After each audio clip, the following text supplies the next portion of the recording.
Branded ও পেটেন্টযুক্ত ওষুধ আমদানিতে 100% শুল্ক আরোপের ঘোষণা দিয়েছেন মার্কিন প্রেসিডেন্ট ডোনাল্ড ট্রাম্প। আগামী 1 অক্টোবর থেকে এই শুল্ক কার্যকর হবে। এই সিদ্ধান্তে ভারতের ওষুধ শিল্প গুরুতরভাবে ক্ষতিগ্রস্ত হতে পারে বলে আশঙ্কা করা হচ্ছে। বৃহস্পতিবার 25 সেপ্টেম্বর ট্রাম্প তার নিজের সামাজিক যোগাযোগ মাধ্যম ট্রুথ সোশ্যালে লেখেন, 2025 সালের 1 অক্টোবর থেকে আমরা যে কোনো ব্র্যান্ডেড বা পেটেন্টযুক্ত ফার্মাসিউটিক্যাল পণ্যে 100% ট্যারিফ বা শুল্ক আরোপ করব, যদি না সংশ্লিষ্ট কোম্পানি যুক্তরাষ্ট্রে তাদের ওষুধ উৎপাদন কেন্দ্র নির্মাণ করে।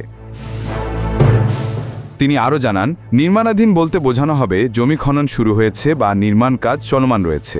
এসব ক্ষেত্রে শুল্ক আরোপ করা হবে না।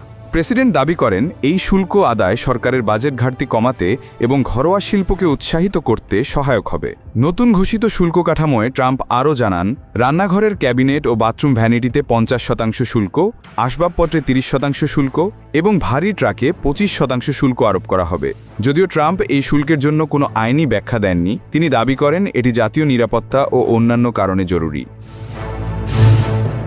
ভারতের ওষুধ শিল্পের জন্য যুক্তরাষ্ট্র সবচেয়ে বড় রপ্তানি বাজার। ভারতের ফার্মাসিউটিক্যালস এক্সপোর্ট প্রমোশন কাউন্সিলের তথ্য অনুযায়ী 2023-24 অর্থ বছরে ভারতের মোট $27.9 বিলিয়ন ওষুধ রপ্তানির মধ্যে 31% বা $8.7 বিলিয়ন যুক্তরাষ্ট্রে গেছে। 2025 সালের প্রথম 6 মাসেই যুক্তরাষ্ট্রে রপ্তানি হয়েছে $3.7 বিলিয়ন ওষুধ। বিশ্লেষকদের মতে, ট্রাম্পের ঘোষিত শুল্কনীতি কার্যকর হলে ভারতের ওষুধ শিল্প মারাত্মকভাবে ব্যয়বহুল হয়ে পড়বে এবং দেশটির রপ্তানির ওপর নেতিবাচক প্রভাব ফেলতে পারে। প্রতিবেদনে জিনুক রহমান, কণ্ঠে মৃদুল। আপনারা দেখছেন ওয়ার ভিউজ।